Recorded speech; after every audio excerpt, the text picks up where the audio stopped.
वत्सल सेठ, एक होनहार स्टूडेंट से स्टार तक का सफर। वत्सल सेठ का जन्म 5 अगस्त 1980 को मुंबई महाराष्ट्र में हुआ था। उन्होंने अपनी पढ़ाई जय हिंद कॉलेज मुंबई से पूरी की, जहां वे कंप्यूटर साइंस के होनहार स्टूडेंट थे। सॉफ्टवेयर और कंप्यूटर की दुनिया में उनकी गहरी रुचि थी और शायद यही उनका करियर बनाता अगर एक्टिंग उनके रास्ते में न आई होती। वत्सल की एक्टिंग की शुरुआत एक इत्तेफाक से हुई। उनके एक दोस्त की माँ स्क्रिप्ट राइटर थी जो टीवी सीरियल्स के लिए स्क्रिप्ट लिखा करती थी। एक दिन उन्होंने वत्सल को बताया कि सोनी टीवी पर एक नए धारावाहिक जस्ट मोहब्बत का ऑडिशन हो रहा है।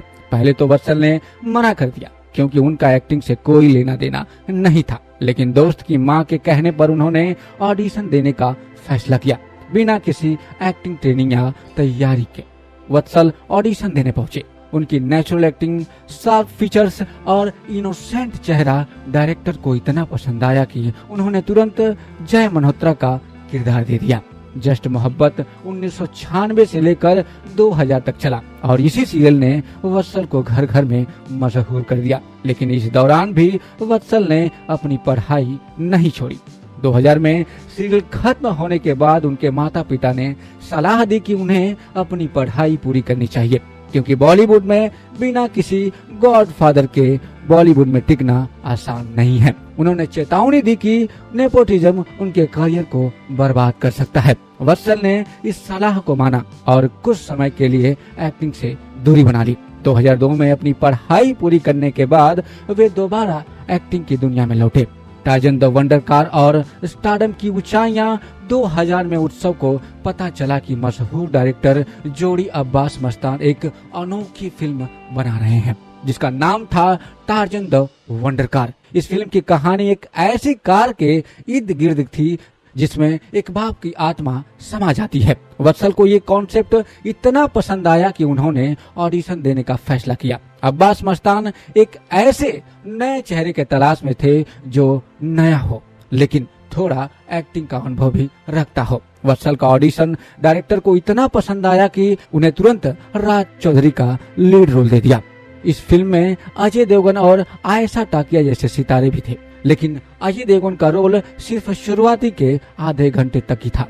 बाकी की पूरी फिल्म वत्सल के कंधों पर टिकी थी। 2003 में फिल्म की शूटिंग पूरी हुई और 6 अगस्त 2004 को Tarzan the wonder car release हुई। इस फिल्म ने बॉक्स ऑफिस पर आते ही धमाल मचा दिया। उस दौर में ये एक ब्लॉकबस्टर साबित हुई और 90 के दशक के बच्चों के बीच वत्सल सेठ रातों रात स्टार बन गए। उनकी और आयशा टाकिया की जोड़ी को भी खूब पसंद किया गया।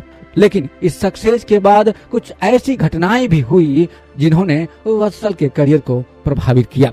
अजय देवगन के साथ विवाद सच था या अफवाह? कहा जाता है कि टार्जन द वंडर कार की शूटिंग के दौरान वत्सल सेठ और अजय देवगन के बीच अच्छी बॉन्डिंग थी। वत्सल ने कई इंटरव्यू में बताया कि अजय देवगन ने उन्हें सेट पर बहुत गाइड किया। अजय देवगन ने कैमरा एंगल, डायलॉग डिलीवरी और बॉडी लैंग्वेज जैसे टिप्स दिए।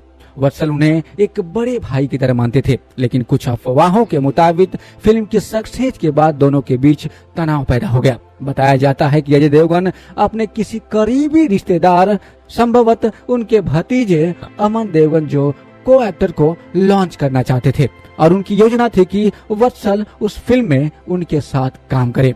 इससे नए एक्टर को वत्सल की फेम का फायदा मिलता, लेकिन वत्सल ने उस प्रोजेक्ट को करने से मना कर दिया। कहा जाता है कि इस फैसले से अजय देवगन नाराज हो गए और उन्होंने वत्सल के करियर को प्रभावित करने की कोशिश की। कुछ लोगों का दावा है कि इसके बाद वत्सल को कई फिल्मों से अचानक निकाल दिया गया और उन्हें जो कारण बताए गए वो बनावटी लगते थे, जैसे हमें आपसे बेहतर एक्टर मिल गया है या आप इस रोल के लिए फिट नहीं हैं। लेकिन दोस्तों, ये सिर्फ एक तरफा ही कहानी है। इस बात का कोई ठोस सबूत नहीं है कि अजय देवगन ने वत्सल के करियर को जानबूझकर बर्बाद किया। अजय देवगन खुद एक ऐसे एक्टर हैं जिन्होंने अपने दम पर इंडस्ट्री में अपनी जगह बनाई। उनके पिता वीरू देवगन स्टंट कोरियोग्राफर थे, लेकिन अजय देवगन को स्टार बनाने में उनकी मेहनत और टैलेंट का बड़ा हाथ था। ऐसे में ये मानना मुश्किल है कि वे किसी नए एक्टर के करियर को नुकसान पहुंचाएंगे। साथ ही वत्सल ने हाल के इंटरव्यू में कभी अजय देवगन के खिलाफ कोई शिकायत नहीं की, इसलिए विवाद शायद सिर्फ अफवाह ही होगी। नेपोटिज्म का साया, क्या वत्सल इसका शिकार हुए? 2000 के दशक में बॉलीवुड में नेपोटिज्म की चर्चा जोरों पर थी। उस दौर में रणबीर कपूर, शाहिद कपूर, सोनम कपूर जैसे स्टार किड्स डेब्यू कर रहे थे। कुछ लोगों का मानना है कि इन स्टार किड्स को प्राथमिकता देने के लिए वत्सल जैसे आउटसाइडर्स को पीछे कर दिया गया। टार्जन द वंडर कार की रिलीज के बाद वत्सल को कई फिल्मों में ऑफर मिले, लेकिन वे या तो प्रोजेक्ट से बाहर हो गए या वो फिल्म बन ही नहीं पाई।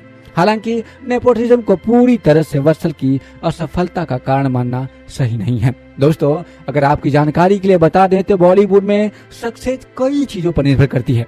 स्क्रिप्ट का चयन, डायरेक्टर की विजन, ऑडिशंस की पसंद और कभी कभी किस्मत।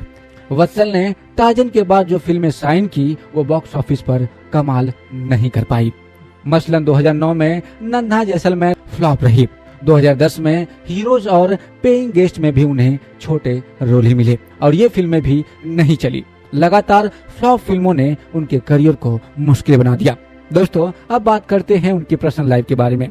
बॉलीवुड में लगातार असफलताओं के बाद वत्सल ने टीवी इंडस्ट्री में वापसी की। 2014 में वो सीरियल्स की एक हसीना में शौर्य के निगेटिव रोल में नजर आए, जिसे ऑडियंस ने खूब पसंद किया। इसके बाद 2016 में रिश्तों का सौदागर, बाजीगर और 2017 में हासिल जैसे सीरियल में काम किया। 2019 में ये रिश्ता क्या कहलाता है, इसमें भी वो दिखे। टीवी पर वत्सल को काफी प्यार मिला और उनकी फैन फॉलोइंग बढ़ गई। इसी दौरान वत्सल की मुलाकात एक्ट्रेस ईशिता दत्ता से हुई, जो दृश्यम और दृश्यम 2 में अजय देवगन की ऑन स्क्रीन बेटी बनी थी। मजेदार बात तो यह है कि वत्सल टार्जन द वंडर कार में अजय देवगन के बेटे बने थे और ईशिता उनकी बेटी। एक हसीना थी के सेट पर वत्सल और ईशिता दत्ता करीब आए और 2017 में दोनों ने गुपचुप तरीके से शादी कर ली। 2023 में उनके बेटे वयू का जन्म हुआ और हाल ही में खबर आई कि वे अपने दूसरे बच्चे की उम्मीद कर रहे हैं। लगातार असफलताओं और टीवी सीरियल्स में काम करने के बाद वत्सल ने एक्टिंग से दूरी बना ली और फिर उन्होंने अपनी कंप्यूटर साइंस डिग्री का इस्तेमाल किया और एक टेक कंपनी शुरू की और आज वे अपने बिजनेस और परिवार के साथ खुशहाल जिंदगी जी रहे हैं। इंस्टाग्राम पे वे काफी एक्टिव हैं और अक्सर अपनी पत्नी ईशिता दत्ता और बेटे वयू के साथ तस्वीरें शेयर करते रहते हैं। 2025 में उनकी कोई नई फिल्म या सीरियल की खबर नहीं है, लेकिन उनकी फैन फॉलोइंग आज भी बरकरार है। दोस्तों, क्या आपको लगता है कि वत्सल सेठ नेपोटिज्म का शिकार हुए या उनकी असफलताओं के पीछे कुछ और कारण था? अजय देवगन और वत्सल सेठ के विवाद के बारे में आप क्या सोचते हैं? अपनी राय कमेंट्स बॉक्स में हमें जरूर शेयर करें।